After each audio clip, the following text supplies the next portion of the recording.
Ever wonder how a breakthrough idea actually becomes reality? Hi, I'm Susan Lindner, and this is the Innovation Storytellers Show, where I sit down with the change makers behind the world's most inspiring innovations to learn how they did it and the stories that help them make it happen. If you've ever had a big idea or want to tell yours in a more powerfully connected way, you're in the right place. I promise you'll get new ideas for how to tell a better story to your audiences too. So let's dive in.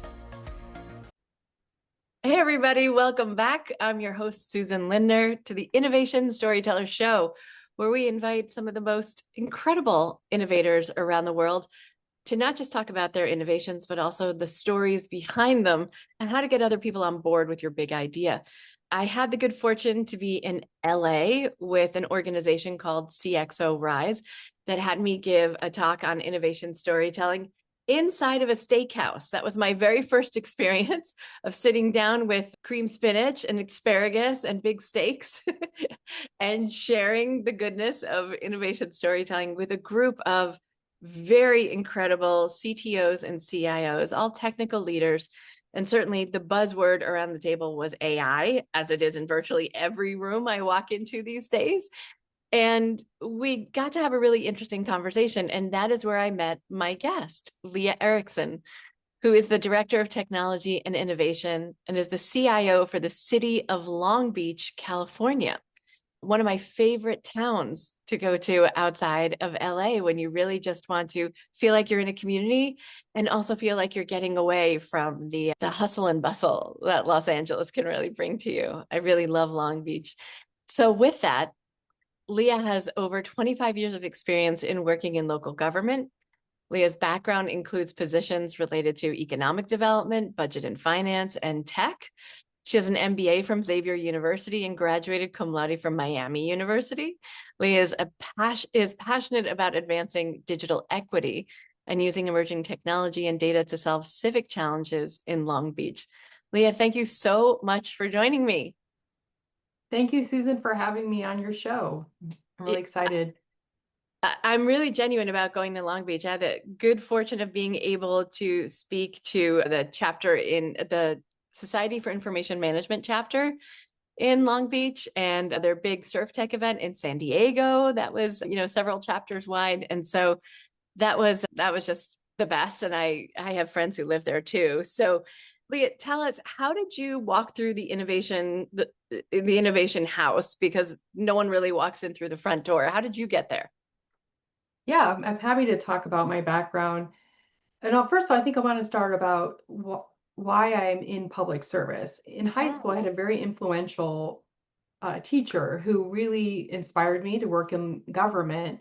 But I realized I didn't want to be a politician after watching the movie The Distinguished Gentleman. I don't know if you remember that film. It Who was was in it? Eddie Murphy. It came out in 1992. Uh-huh. And yeah, and it was about a person who used name recognition to run for Congress and have to make some really tough decisions because he had made some promises to people who were supporting his campaign, like law, etc. And so I was disillusioned, by politics from that. But when I was at Miami University, I found public administration as a major in the course catalog. And I realized, wait a second, you mean I could work for government and I don't have to be elected and I don't have to accept money from lobbyists, and I could actually make great decisions, and work with, the community to serve.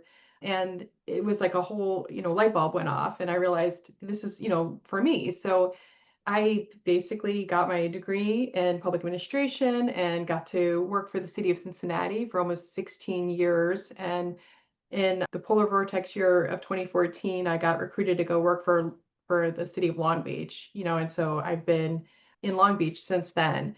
But my background has not been technology or innovation. It was actually more budget and finance roles, Hmm. and with a little bit of economic development and community development thrown in there.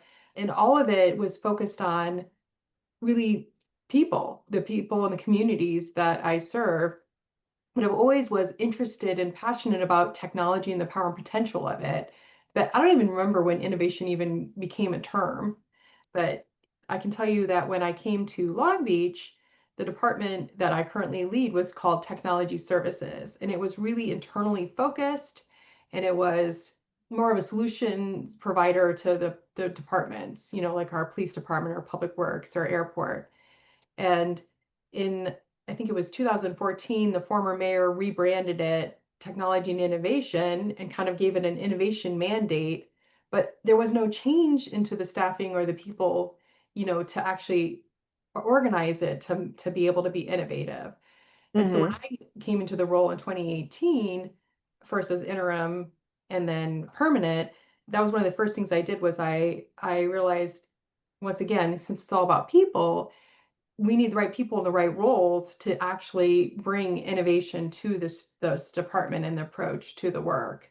And that was one of the things that I first focused on. I really can't take credit for the city's innovation as much as I can take credit for hiring and retaining the best and the brightest who brought the innovation approaches to our work in the city of Long Mm. Beach. And part of that was like making sure I was hiring people who did not have traditional technology backgrounds like myself.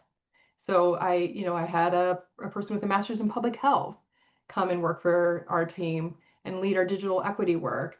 I have a person with a master's in planning who came and is leading our smart cities and future ready cities work.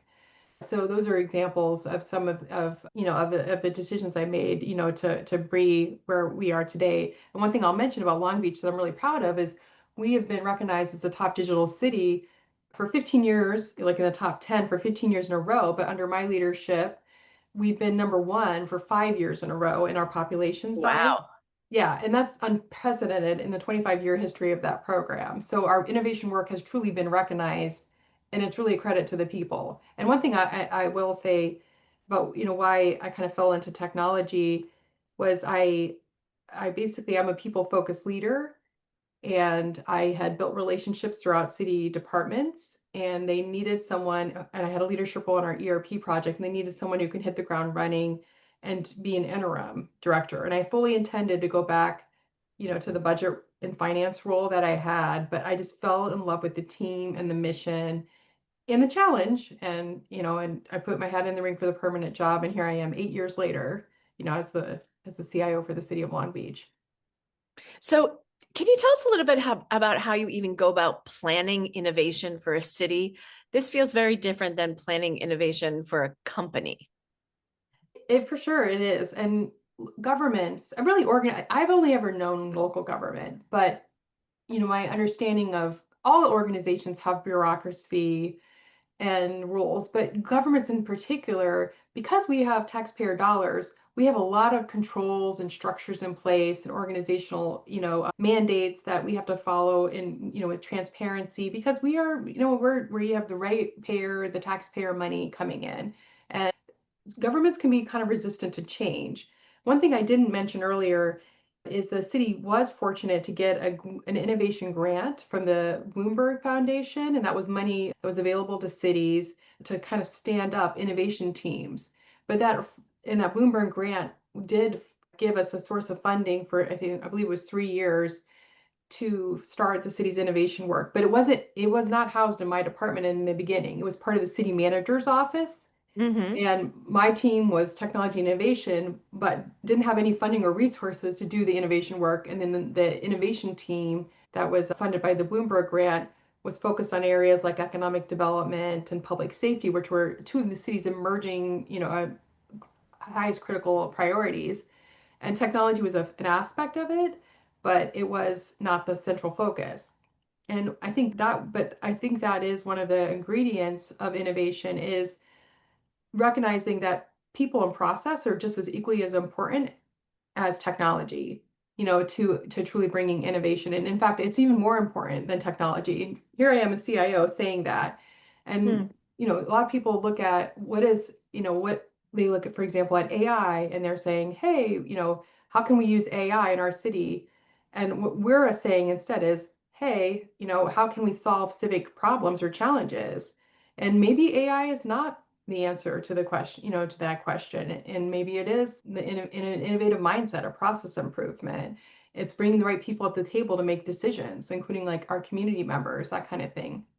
So to answer the question about how does innovation work in a city, it was helpful to have that that influx of that innovation grant, that really started the city's innovation work. But bringing it to, my department, what I did was I looked at my organization, and then we had some empty positions that I repurposed to bring forth and create the work that I felt like was critically important to our city, our community, which was our digital equity work as well as our smart city use of emerging technology work. And for a smart city, what does that look like in Long Beach? Yeah, so for a smart city, we define it as one that engages our community, our employees, and our vendor partners, to explore emerging technology and data to solve civic challenges. And I mentioned before, I keep talking about people, and people are really what matters. And we recognize that good ideas can come from everywhere. And so what we're trying to do is unlock the power and potential of those ideas from those different areas. And so we have these three programs that we designed. One was called Smart City Challenge, and that was where we had staff across organizations, across departments, they could actually pitch like challenges that they thought data or technology could solve. And then we would do a challenge-based procurement, which, by the way, if you're familiar with public sector procurement, RFPs Oy. are very rigorous. It's You pretty know, agonizing. yeah, lots of specifications. We want to know, very lot of hundreds of pages of documentation, et cetera. So challenge-based procurement is more of a simple approach where we say, here's our challenge, here are some of our objectives of what we were hoping to achieve, and then you tell us, what do you think, to the vendor community, what do you think, how can you solve this challenge? And we're not Mhm. overly prescriptive. So the Smart City Challenge came with staff-led ideas. Then we had Pitch Long Beach, which is where our vendor community could come to us at any time and say, hey, we have an idea, we have a technology, we have a product that we feel like can solve your challenges. We know what your priorities are. We know what the city's 2030 strategic vision is. We know what your guiding principles are of a smart city. Here's how our product or solution can align. Let us, try our product out in your community. And then the third one was LB Collab. And that one was one of the ones I'm most proud of, is that one we went to our community members and we asked our community members, hey, what are your challenges? And what are you trying, what matters to you most in your communities, and how can data and technology help solve those challenges? And we're actually on our second iteration of the LB Collab, and we redesigned it because we learned some lessons from the first one, but those are the three programs that I believe makes our city smart and future ready. And so what was the outcome of that? Were some of the projects that, the community and the vendors and some of the other folks thought of? What were some like great ideas, and what were some ones that you're like, okay, maybe another time, or maybe that wasn't exactly what we were looking for? Yeah, so for the first version of LB Collab, we focused using data on four different neighborhoods in Long Beach, that had like they were most disproportionately impacted by the digital divide, had the highest percentage of youth in our city, were most impacted by COVID. So we were using that data to focus in the areas of greatest need. And then we recruited participants, to come and design these challenges. And then we went out to the vendor community to get solutions. And one of the things that happens with emerging technology and pilots is you realize there's risk. And so in one example, we had this great data, we first I'll talk about a success. One of the cool things we did in Long Beach too was we had the residents who were involved in this whole LB Collab actually involved in selecting the products that we actually implemented. And I think we were probably one of the first cities that actually have residents involved in a procurement. We did, and that was pretty novel. But one of the solutions we had picked didn't survive even the pilot period, Mm. and so it was a sensor-based tool. It was giving us good data, but then they just went out of business, and we have no ability to get that data and so we're to this day we're trying to resurrect, the outcomes that we were trying to achieve with that product. So that's one of the, risks, with these types of pilot programs. But the other challenge we had was we realized we didn't get our city staff involved early enough in the product, in that program to be successful. So we had impassioned people in our department, my technology and innovation team, but we're talking about products that impact the police department, the parks department, the public works department. you needed subject matter experts in those departments to be involved from the beginning, to understand the Mhm. challenges, hear from the community, and to actually, you know, be make sure that those products are in the solution, the pilots were successful. And we got some people kind of involved to run the pilots, but it was kind of too little too late. And we Mhm. realized that was a design flaw Design with our flaw. product. Yeah. Yeah. So when we designed LB Collab Phase 2, around two, where we are today, we actually, in this case, we started with our city staff, identifying challenges that they're excited about, then going to the community to get input, ground truth those challenges, and bring in, and we have community members heavily involved as well. And then we did a LB Collab demo day where we had community members, city staff, and we did challenge-based procurements and vendor community come together, do demonstrations. And then she had our residents, we had hundreds of them show up to that demo day. They gave us input on what solutions they really liked the best of the top three of the three different challenge areas. So, and then right now we're in the process of awarding, going through like the contract and purchase order process to implement those pilots. So we're in the middle of it, but I can tell you it was a much different approach, and so far I believe it's going to be a much more successful outcome.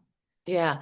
And so the projects at the end, those that solving this digital divide or addressing it, let's say, because solving is a big word. What is the goal? Is it that no laptop left behind, or is it that there's literacy around the, what does digital divide mean in Long Beach? Yeah, so that's another area that I'm really proud of. The digital divide is really addressing the digital divide is foundational to our digital equity work, because the city can be a top digital city. We can have online services that are, accessible, but if our residents don't have the internet, the access to the internet, if they don't have devices that allow them to meaningfully interact with the internet, and they don't know how to use those devices or interact with our services, then we're going to have residents that are left further and further behind. One component of our smart city initiative and our digital equity initiative is to address all three of those areas. Uh-huh. Yeah. And so like, for example, the residents that are involved in our LB Collab programs, we did not we included a live laptop if they needed one, and so if they met the federal threshold of, like, I think it was 200% of the poverty rate, they were eligible for this grant funded program to get a laptop, for example. Mhm. So the residents who are involved in the LB Collab, we wanted to make sure they had the technology tools to be able to participate in the development of that program. Also, we made sure language access, so we don't assume that our residents all speak English. And so, we're not wanting language to be a barrier to them to meaningfully participate in co-designing these solutions that can actually help solve their challenges. Mhm. So right now with the digital equity, the work we're doing here, one thing that's really what I'm proud of is we focused on this even before COVID. A lot of people didn't even think about it until 2020. We were studying it and looking at it back in, even before I got into the department, 2017. And we brought a coalition of stakeholders together, and it takes a village. It takes everybody to really tackle this. And, it included schools, local businesses, our different departments like parks, libraries. It included internet service providers, of course, technology companies and residents, coming together, community-based organizations coming together, to work on all of those things. And we did see a definite progress made, in our looking at American Community Survey data. The number of our residents who, didn't have access to technology or to the internet went down, I believe, over 20%, in the span of time where we were doing some of our digital equity work. And we were actually, some of our programs were using federal funding, we're giving out laptops, MiFi devices. And one of the things we're also doing is we're building a fiber network that's connecting city facilities. And that backbone fiber network is going to be, we're going to make sure that excess conduit is made available to internet service providers at a lower cost than if they had to put in their own conduit, so that they can provide service to more areas of the city. So it's a multi-pronged approach with multiple stakeholders involved to tackle the digital divide. And I know your focus is on storytelling, so one thing I'll also say is when we designed our digital equity roadmap, our digital inclusion roadmap, one of the things I'm also really proud of is we made sure that we were using data to talk about the need for this programs and this initiative in our city. And it was quantitative data, but also more importantly, we had qualitative data. So we had done a lot of outreach to our residents and we had people's stories in our digital inclusion roadmap. And like, if you look at our roadmap, it's not a traditional roadmap, or a digital strategic plan. You have these featured stories of real community members talking about how Provide has impacted. And then when we ran and implemented the programs, we made sure to have real stories, qualitative stories and anecdotes about how these programs have benefited people in their actual lives so that we can continue to get the support that we needed to continue that program, even when the federal funding has dried up. Got you. I mean, a lot of lessons learned here, right? On how to do a digital collab correctly, right? When to incorporate different members of the community in order to make sure you get feedback in choosing the right systems. And then, how do you find the storytelling going now? Are members of the community talking about the work that you're doing? How is the story spreading? Yeah, I know. Long Beach has been recognized as a national digital inclusion trailblazer, one of multiple communities, but I think almost every year that award's been given, we've been recognized that, and we're recognized as a leader. So, in fact, our first employee that led the digital inclusion work, she is now leading LA County's digital inclusion work, and so she's able to broaden, the scale beyond Long Beach, and she's taking those stories and that approach to the whole LA County region, which LA County is huge if you think about it. I think 11 million Massive. people. Yeah, Yeah, it's a so country. yeah. So, and that's one of the things I'm always very proud of is when the team members that I've hired or nurtured or developed can go on and broaden their wings and grow and scale so that the conversation can continue. And we're fortunate to live in California where the state is very committed to this work. And so we're continuing to fund these programs using state grants, and we're continuing our approach of partnering with community-based organizations and reaching out to our community members who need it the most to do the work. Yeah. Wonderful. We've come to this part of the conversation where I want to ask you the three questions I ask everyone who comes on the show. Tell us, what do you think is the greatest innovation of all time? Yeah, the greatest innovation of all time. I honestly think that the internet is actually something that really is the power to connect people virtually, is something that has been massive, a massive benefit. And the internet, how it has helped transform the world, since it's been created, and especially during times like COVID when people were so disconnected, and through the internet, through programs on the internet, like Zooms and all their ways, people were able to stay connected. So I really think that information that's available on the internet, it can be misused, of course, but the power to connect across time, from different time zones and to get people together in a virtual space, has actually is the greatest intervention. And I think, what it's doing moving forward is digital rights and making sure that employees have, or countries and or residents have access to an internet that's fair and open and not censored is really critically important. And that's one of the reasons why also the city is a proud member of the city's Coalition for Digital Rights, which is a worldwide coalition across countries. Yeah. Wonderful. So, if you had the chance to join any innovation team in human history, which team would you have joined? We're trying to dispel the myth of the one lone genius concept when it comes to innovation. Honestly, I think I would actually answer that question with I would create an innovation team that would be worldwide.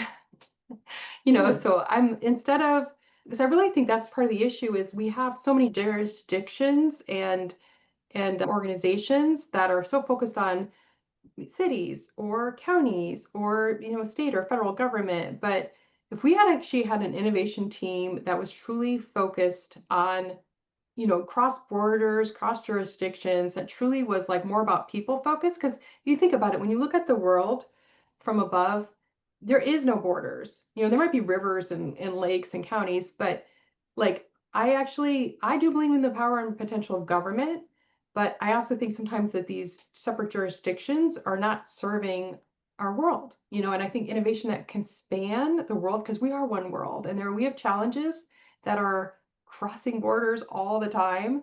So I would like, I don't know if there's one that exists, but if there is an innovation team that exists that actually is tackling challenges across a global scale, regardless of jurisdiction, that'd be the team that I would like to join.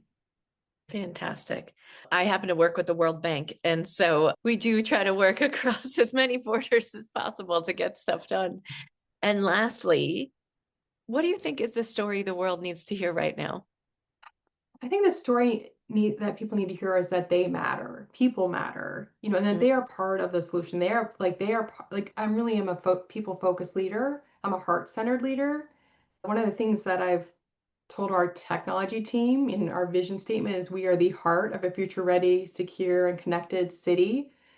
So people, each of us has a heart, and each of us is going to be part of the solution, and each of us can bring innovation to any of our roles, and we can be together. That is how we're going to be able to solve the city's, the world's problems and challenges.